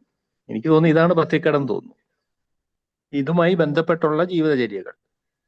അതെ, അതൊന്ന്. പിന്നെ മറ്റൊരു പ്രോബ്ലമായിട്ട് നമുക്ക് പലപ്പോഴും പഥ്യത്തിന്റെ ഒരു പ്രശ്നമുണ്ട്. ഒരു പ്രശ്നം ഉണ്ടായി കഴിയുമ്പോഴാണ് പലപ്പോഴും ഒരു പ്രത്യേക കാരണങ്ങൾ മൂലം അത് കൂടുന്നത്. പ്രശ്നം ഉണ്ടാകുന്നതിന് മുമ്പ് ആ പ്രശ്നം ഇല്ല. ഇപ്പം പഥ്യം എന്ന് പറഞ്ഞു കഴിഞ്ഞാൽ തണുത്ത വെള്ളത്തിൽ കുളിച്ചു കഴിഞ്ഞാൽ ദേഹത്ത് വേദന. ഇപ്പം ഏറ്റവും കൂടുതൽ ആൾക്കാർ പറയുന്നതാണല്ലോ, തണുത്ത വെള്ളത്തിൽ കുളിച്ചു കഴിഞ്ഞാൽ ദേഹത്ത് വേദന ഉണ്ടാകുന്നു, അല്ലെ തണുത്ത വെള്ളത്തിൽ കുളിച്ചു കഴിഞ്ഞാൽ ജലദോഷം ഉണ്ടാകുന്നു. അപ്പം അവർക്കൊരു ജലദോഷം ഉണ്ടായപ്പോൾ തണുത്ത വെള്ളത്തിൽ കുളിച്ചപ്പോൾ ജലദോഷം ഉണ്ടായി. അത് കഴിഞ്ഞതിന് ശേഷം പിന്നെ സ്ഥിരം ജലദോഷമായതുകൊണ്ട് അവർ ചൂടുവെള്ളത്തിൽ സ്ഥിരം കുളിക്കാൻ തുടങ്ങി. പക്ഷേ ജലദോഷം പഴയ പോലെ തന്നെ നിൽക്കാറുണ്ട്.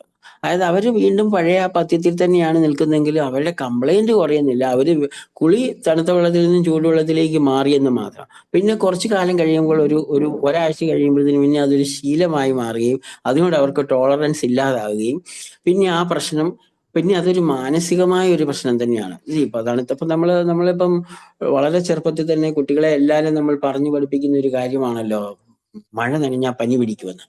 മഴ നനഞ്ഞാൽ പനി പിടിക്കുമെന്ന് നമ്മളെല്ലാം പഠിച്ചു പഠിക്കുന്നു. മഴ വന്നാൽ നമ്മളെല്ലാവരും നനയുകയും ചെയ്യും, പനി പിടിക്കുകയും ചെയ്യും. കുട്ടികളായിരിക്കുന്ന സമയത്ത് മഴ നനഞ്ഞാൽ പനിയും പിടിക്കും, തല്ലും കിട്ടും. അത് കഴിഞ്ഞതിന് ശേഷം പിന്നെ ഇവര് മഴ നനഞ്ഞാൽ പനി പിടിക്കില്ല എന്ന് പറഞ്ഞു. പക്ഷെ ഇവര് അത് കഴിഞ്ഞിട്ട് ഇവരൊരു വിവാഹം കഴിച്ച് ഇവർക്ക് കുട്ടികൾ ഉണ്ടാകുമ്പോൾ ഇവരുടെ കുട്ടികളോടും ഈ പറഞ്ഞ വ്യക്തിയും പറഞ്ഞു കൊടുക്കുന്ന മഴ നനയരുത്, കൊച്ചെ പനി പിടിക്കുമെന്ന് തന്നെയാണ്. അല്ലേ? അപ്പൊ പഥ്യത്തെ സംബന്ധിച്ചൊക്കെ നമ്മള് പ്രത്യേകിച്ചും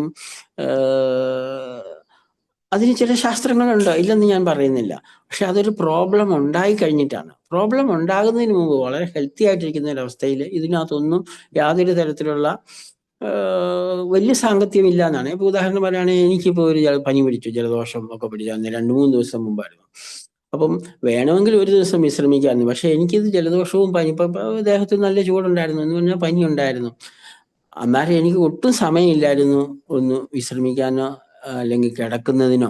അപ്പോൾ ഞാൻ ഈ പനിയായിട്ട് എല്ലായിടത്തും പോവുകയെല്ലാം കഴിഞ്ഞ് ഇപ്പൊ അതങ്ങ് മാറി, എൻ്റെ ഒച്ചയടപ്പൊക്കെ മാറി. ചെറിയ എന്തോ പ്രശ്നങ്ങൾ നമ്മളെ ബാധിച്ചിട്ടുണ്ടാകാം. അപ്പൊ ഒരു ചുമ, ജലദോഷം, അപ്പൊ നമുക്ക് ഉണ്ടാകുന്ന പ്രശ്നങ്ങളെ നമുക്കും ഇങ്ങനെ തന്നെ ഹാൻഡിൽ ചെയ്യാൻ സാധ്യമാണ് എന്നാണ് എനിക്ക് തോന്നുന്നത്. കാരണം നമ്മുടെ ശാരീരികമായ ചെറിയ ചെറിയ മാറ്റങ്ങളൊക്കെ നമുക്ക് ഉൾക്കൊള്ളാൻ കഴിയും. അതൊരു പ്രോബ്ലം അല്ല എന്നും, മറിച്ച് പനിച്ചിരിക്കുന്നത് എൻ്റെ ശരീരത്തിനെയാണെന്നും എന്നെ അല്ല പനിച്ചത് എന്നും നമുക്കുള്ള ഒരു അറിവിലേക്ക് നമുക്ക് പോകാൻ കഴിയുമെന്നാണ് എനിക്ക് തോന്നുന്നത്. ഇപ്പം വളരെ ഏജ് ആയിട്ടുള്ള വ്യക്തികളൊക്കെ ഇപ്പം നമുക്കിപ്പോൾ ഒരു 10-60 വയസ്സ് 10-70 വയസ്സൊക്കെ ആയി കഴിഞ്ഞു കഴിഞ്ഞാൽ എല്ലാവരും പറയുന്നത്, അയ്യോ ഇനി വല്ല മരുന്നും കഴിച്ച്, പല ആൾക്കാരും പറയുന്നതാണ്, ഇനി വല്ല മരുന്നും കഴിച്ചിട്ട് വല്ല എന്തെങ്കിലും ആധ്യാത്മിക ലെവലിലാണ് ജീവിക്കുന്നത്. പക്ഷെ നമ്മൾ ഓർത്ത് നോക്കിക്കേ, നമ്മൾ പല ആൾക്കാരും ഒന്നും വേണ്ട. ഡോക്ടർ വർഗീസിനെ കഴിഞ്ഞ ദിവസം പറഞ്ഞു, ഡോക്ടർ വർഗീസിന് ഇപ്പൊ എത്ര വയസ്സുണ്ട്, ഇപ്പോഴും അദ്ദേഹം വർക്ക് ചെയ്യുന്ന നോക്കുവാണെങ്കിൽ തളിപ്പറമ്പിൽ നിന്നും പിന്നെ ഇവിടം വരെ, കൊച്ചി വരെ ആഴ്ച 2 പ്രാവശ്യം യാത്ര ചെയ്യുന്നുണ്ട്. അതുപോലെ തന്നെ ക്ലാസ്സുകൾ എടുക്കുന്നുണ്ട്. എത്രമാത്രം ആക്റ്റീവായിട്ടാണ് നിൽക്കുന്നത്.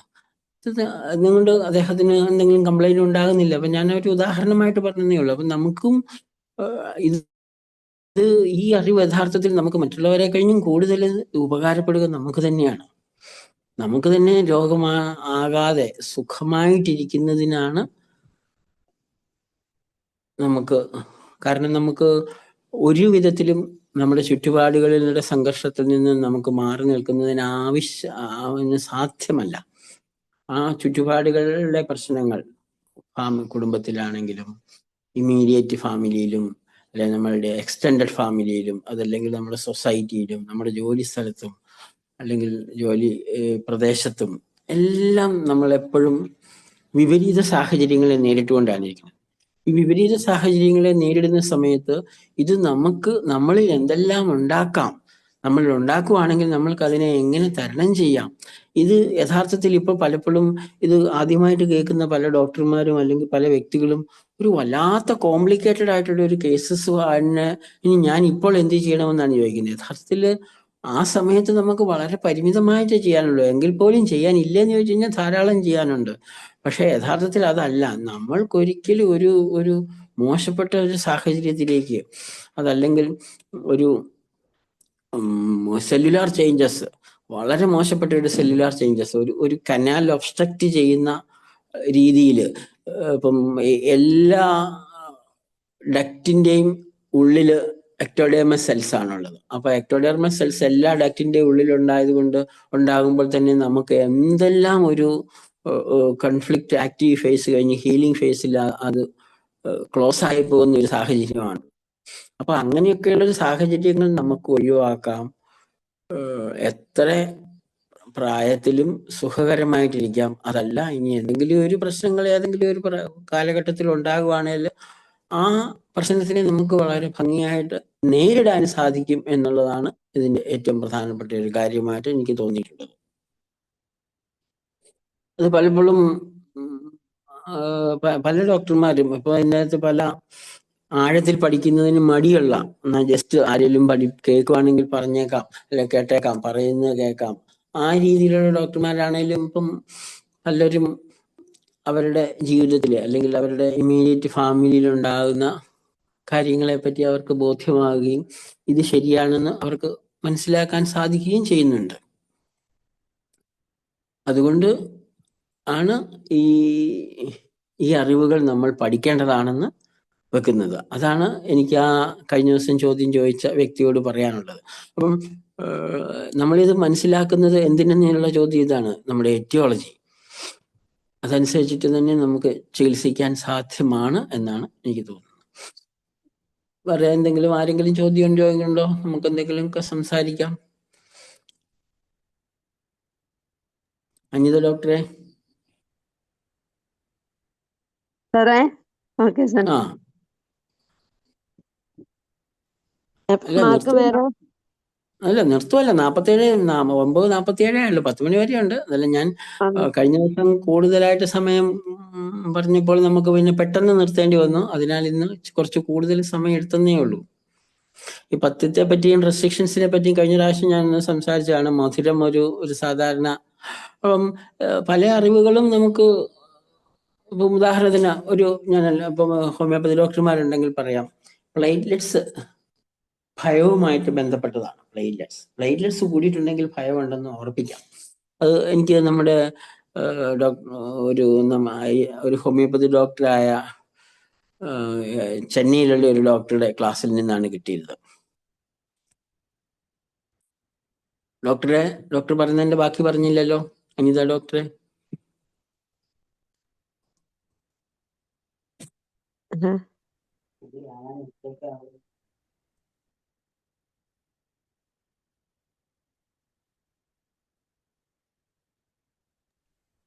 സാർ, ഒരു കാര്യം കൂടി ചോദിച്ചോട്ടെ? ഓക്കെ. ഈ നമ്മുടെ സൈക്ക് എന്ന് പറയുന്ന കൺസെപ്റ്റേ, ഇപ്പം പിന്നെ ആയുർവേദത്തിലാണെങ്കിലും മനസ്സെന്ന് പറയുന്ന ഒരു പദാർത്ഥമായിട്ടാണ് പറയുന്നത്, ഒരു മെറ്റീരിയൽ ആയിട്ടാണ് പറയുന്നത്. കാരണം ചികിത്സയ്ക്ക് ആ ലെവൽ മതി എന്നുള്ളൊരു ചരകന്റെ ഒരു സ്ട്രീമിൽ അങ്ങനെയാണ് പറയുന്നത്. അപ്പൊ ഞാൻ ചോദിച്ചിത്രേ ഉള്ളൂ, ഈ സൈക്ക് എന്ന് പറയുന്നത് ഇപ്പൊ നമ്മളൊരു നാർക്കോട്ടിക് ഉപയോഗിക്കുന്നു, അപ്പോൾ ഒരു ഡെലീറിയം സ്റ്റേറ്റ് വരുന്നു, അത് നമ്മുടെ മനസ്സിലാണ് അനുഭവിക്കുന്നതാണ് പറയുന്നത്. അപ്പൊ അങ്ങനെ സസെപ്റ്റബിലിറ്റി ഉള്ള ഒരു മൈൻഡ് ആണോ ഈ സൈക്ക് എന്നുള്ളതാണ് ഒന്ന് ക്ലിയർ ആക്കി തരാമോ? അപ്പൊ സാറ് പലപ്പോഴും സംസാരിക്കുമ്പോൾ ബോധം എന്ന് പറയാറുണ്ട്. ബോധം എന്ന് പറയുമ്പം ആ ഒരു മൈൻഡിനും ഉപരിയായിട്ട് വേണമെങ്കിൽ പറയാം.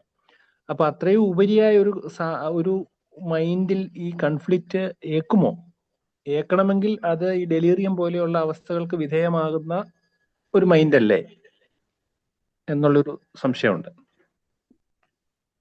അതായത് വളരെ ഉയർന്ന തലത്തിലുള്ള ഒരു സൈക്കിൾ പ്രശ്നങ്ങൾ വരുമ്പോൾ അത് ഏക്കുമോ എന്നുള്ളതാണ് ഡോക്ടറുടെ ചോദ്യം, അല്ലേ?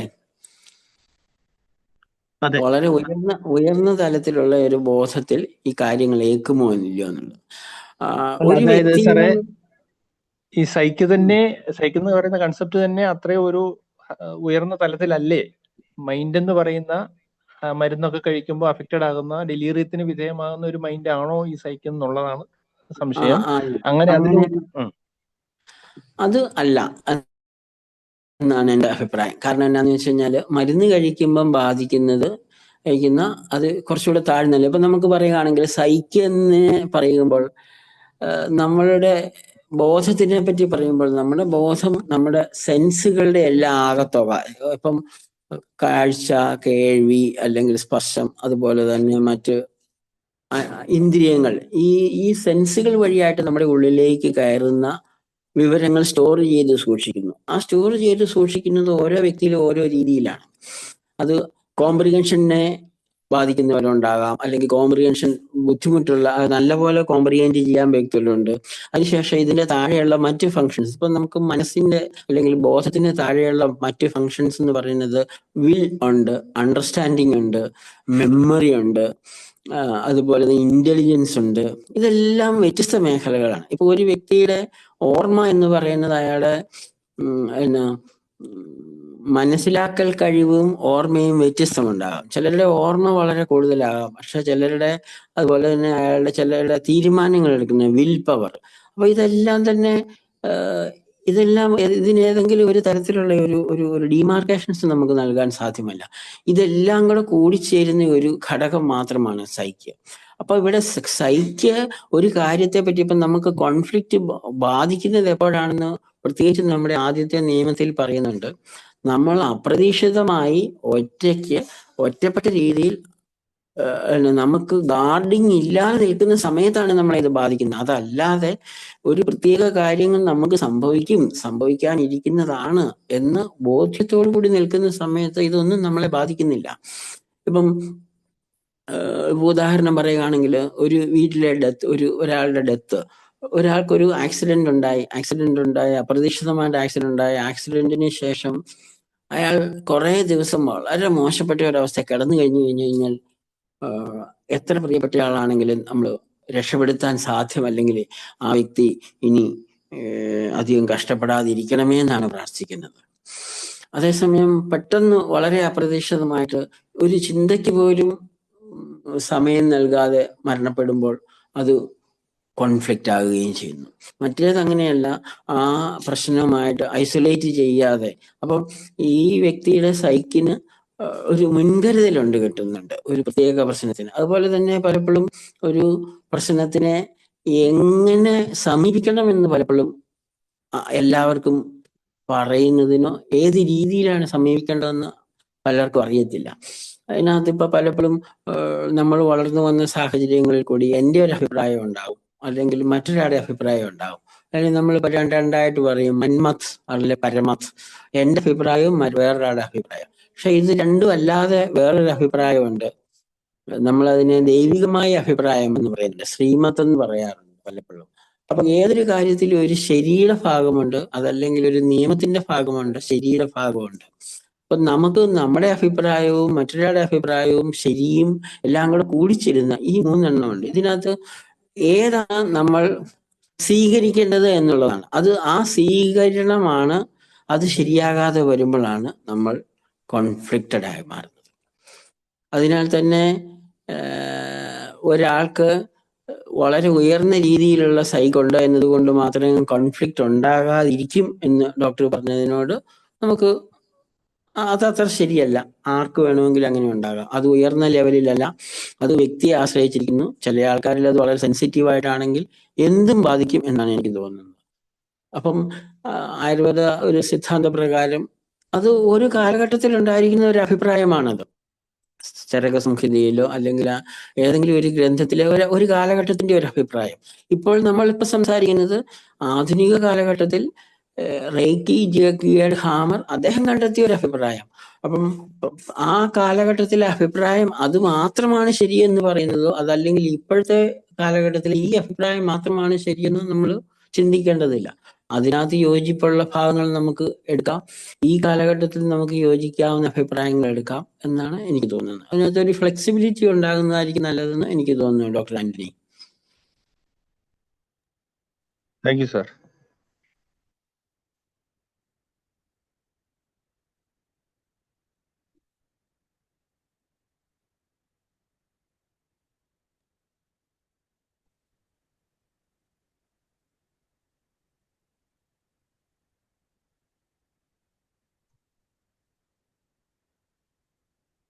ഹലോ സാറേ. ഡോക്ടർ മാലതി.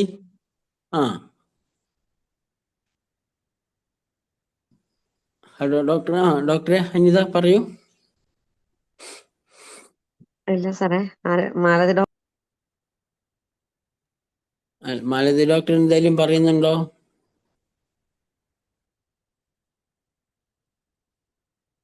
ഇല്ല ഡോക്ടറെ.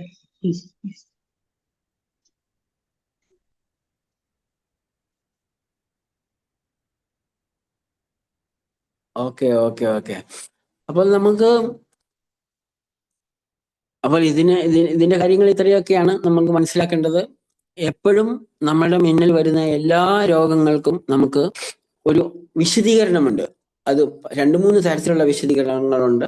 അത് സെല്ലുലാർ ലെവലിൽ എന്ത് സംഭവിക്കുന്നു എന്നൊരു വിശദീകരണമുണ്ട്, ഏത് സ്റ്റേജിലാണ് വരുന്നതെന്നൊരു വിശദീകരണമുണ്ട്, എന്ത് തരത്തിലുള്ള ഓർഗാനിസംസ് അവിടെ ഉണ്ടെന്നൊരു വിശദീകരണമുണ്ട്, എന്തിനായിട്ടുണ്ടെന്നുള്ളൊരു വിശദീകരണമുണ്ട്, എവിടെ നിന്ന് തുടങ്ങി എന്നൊരു വിശദീകരണമുണ്ട്.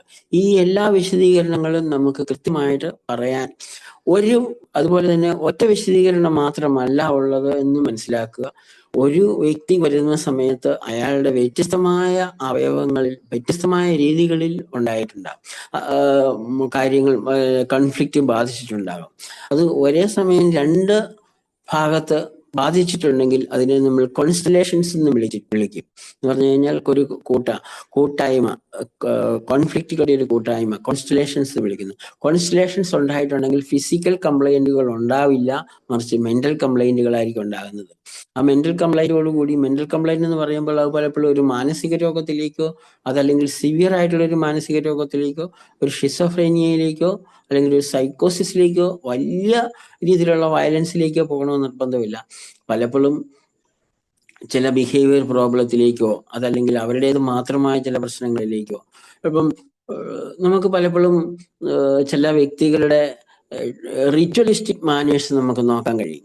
ഇപ്പൊ ഉദാഹരണത്തിന് നിങ്ങൾ കണ്ടിട്ടുണ്ടാകാം, റാഫേൽ നഡാൽ സർവ് ചെയ്യുന്നതിന് മുമ്പ് എങ്ങനെയൊക്കെ എന്തെല്ലാം ചെയ്യുന്നുണ്ട്. 2-3 പ്രാവശ്യം അദ്ദേഹം തലയിൽ ഇങ്ങനെ ഒരു തൂക്കൽ തൂക്കും, കാല് മുട്ടും. ഇതിപ്പോ വേണ്ട, ഇപ്പൊ നമ്മൾ ക്രിക്കറ്റ് കണ്ടുകൊണ്ടിരിക്കുമ്പോൾ ഇപ്പോഴത്തെ ക്രിക്കറ്റ് മത്സരങ്ങളിൽ നിങ്ങൾ കാണുന്നുണ്ടെങ്കിൽ മനസ്സിലാക്കാം. ഇപ്പൊ നമുക്ക് വളരെ നമ്മുടെ ഇന്ത്യ ഫൈനലിൽ എത്തിയിരിക്കുന്ന ഒരു മത്സരം 2020 വേൾഡ് കപ്പ് നടക്കുകയാണ്. അതിൽ സഞ്ജു സാംസൺ ബാറ്റ് ചെയ്യുമ്പോൾ ശ്രദ്ധിച്ചിട്ടുണ്ടോ നിങ്ങൾ? സഞ്ജു സാംസൺ ഓരോ പന്ത് ഫേസ് ചെയ്യുന്നതിന് മുമ്പ് ബാറ്റ് മുകളിലേക്ക് ഇട്ടൊന്ന് കറക്കും. അതായത് പുള്ളി തയ്യാറെടുക്കുന്നത് അങ്ങനെയാണ്. അങ്ങനെ തയ്യാറെടുക്കാൻ പറ്റിയില്ലെങ്കിലോ പുള്ളിക്ക്? അപ്പൊ അതെല്ലാം ഒരു ഒരു ഒരു ഒരു സമ്മർദ്ദത്തിന്റെ ഫലമായിക്കൊണ്ട് അവർ ആർജിച്ചെടുത്ത ചില സ്വഭാവ സവിശേഷതകളാണ്. അപ്പൊ യാത്രയില് അതല്ലെങ്കിൽ ഇങ്ങനെ ഓരോ വ്യക്തികളിലും അത് കോൺസ്റ്റലേഷൻസ്, നമ്മൾ പല രീതിയിലുള്ള കോൺസ്റ്റലേഷൻസ് പറ്റിയിട്ട് നമ്മൾ ബുക്കുകളിൽ എഴുതിയിട്ടുണ്ട്. Flying constellations, autistic constellations, bite constellations, അങ്ങനെയുള്ള പല കാര്യങ്ങൾ. അപ്പൊ ഒരു കുട്ടികളെ സംബന്ധിച്ചിടത്തോളം പല്ലി ചെറുമുക എന്ന് പറഞ്ഞു കഴിഞ്ഞാൽ അത് ഒരു കോൺസ്റ്റലേഷൻസ് ആണ്. നമ്മൾ പലപ്പോഴും ഹോമിയോപ്പതി ഡോക്ടർമാർ ഇപ്പൊ ആദ്യകാലത്ത് നമ്മൾ ഹോമിയോപ്പതി മെഡിക്കൽ പഠിക്കുമ്പോൾ grinding of teeth in children due to worms. അപ്പം നമ്മൾ ഉടനെ തന്നെ ചിരിച്ചു, പല്ലി ഞർമാൻ കാരണം കൃമി അല്ലെങ്കിൽ വേമാണ്.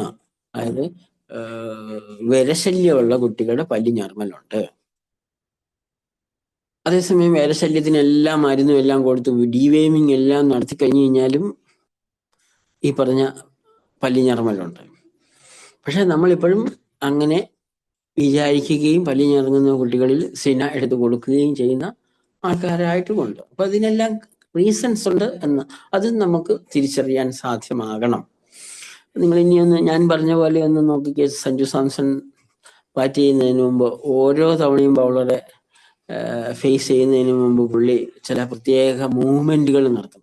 അങ്ങനെ ലോകപ്രശസ്തരായ ആൾക്കാരെല്ലാം അങ്ങനെ ഓരോ പ്രത്യേക, അതിന് നമ്മൾ റിച്വലിസ്റ്റിക് മൂവ്മെന്റ് എന്നാണ് പറയുന്നത്. അപ്പൊ അതിനെല്ലാം കാരണങ്ങളുണ്ട്. ആ കാരണങ്ങൾ എന്ന് പറയുന്നത് പലപ്പോഴും ഇങ്ങനെ ചെയ്തപ്പോഴാണ് അവർക്ക് ഒരിക്കലും നല്ല റിസൾട്ട് കിട്ടിയത്. അപ്പൊ അവർക്ക് അങ്ങനെ അങ്ങ് ചെയ്തു പോവുകയാണ്. നമ്മളൊരു കാര്യത്തിന് വേണ്ടി ഒരുങ്ങുന്നത് നിങ്ങൾ ശ്രദ്ധിക്കുമെന്നാണ് എനിക്ക് തോന്നുന്നത്. ഏതൊരു വ്യക്തിയുടെ പെരുമാറ്റത്തിലും ഒരുക്കത്തിലും പൊതുസമൂഹത്തിലുള്ള ഇടപെടലിലും ഒക്കെ ഈ രീതിയിലുള്ള ഒരു ഒരുക്കങ്ങൾ നമുക്ക് കാണാൻ കഴിയും. ഡോക്ടർ അനിത, കൂടുതലായി ക്വസ്റ്റ്യൻസ് ഒന്നുമില്ല. നമ്മൾ കൃത്യം 9-ന് തുടങ്ങി, ഇപ്പൊ കൃത്യം 10 മണിയായി. കൂടുതൽ ക്വസ്റ്റ്യൻസ് ആർക്കെങ്കിലും ചോദിക്കാനില്ലെങ്കിൽ, മറ്റാരും ഇല്ലെങ്കിൽ നമുക്ക് അവസാനിപ്പിക്കുന്നതിനും കുഴപ്പമില്ല. ആരെങ്കിലും എന്തെങ്കിലും, ഞാൻ പറഞ്ഞ കാര്യം ശരിയാണോ? കഴിഞ്ഞ ക്രിക്കറ്റ് കളിക്ക് കാണുന്ന ആരെങ്കിലും ഈ കൂട്ടത്തിലുണ്ടോ?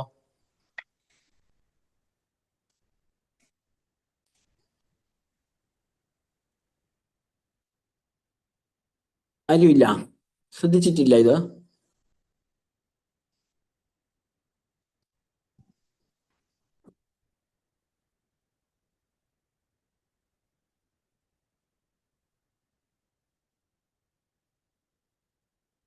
ശരിയാണ് ശശി, ഞാൻ ശ്രദ്ധിച്ചിട്ടുണ്ട്, നോക്കി കണ്ടിട്ടുണ്ട്. എന്തിനങ്ങനെ വെക്കുന്നു എന്ന് തോന്നിയിട്ടില്ല അല്ലേ? അതെ.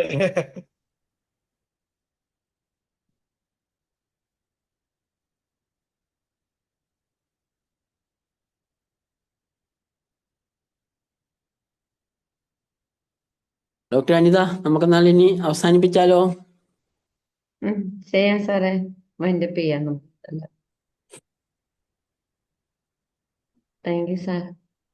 Thank you for a doctor wonderful ഉറക്കം സെഷൻ ഡോ- and also a doctor wonderful ഉറക്കത്തിലാണോ ഡിസ്കഷൻ. അതോ അങ്ങനെ ക്ഷീണത്തിലാ സംസാരിക്കുന്നത്? സൗണ്ട് കുറച്ച് പ്രശ്നമുണ്ട് സാർ. ആ, ശരി ശരി ശരി. Thank you all. അപ്പൊ നമുക്ക് അടുത്ത ക്ലാസ്സിൽ വീണ്ടും കാണാം. അതുവരെ good night. Okay, thank you all. എല്ലാവർക്കും ഗുഡ് നൈറ്റ്.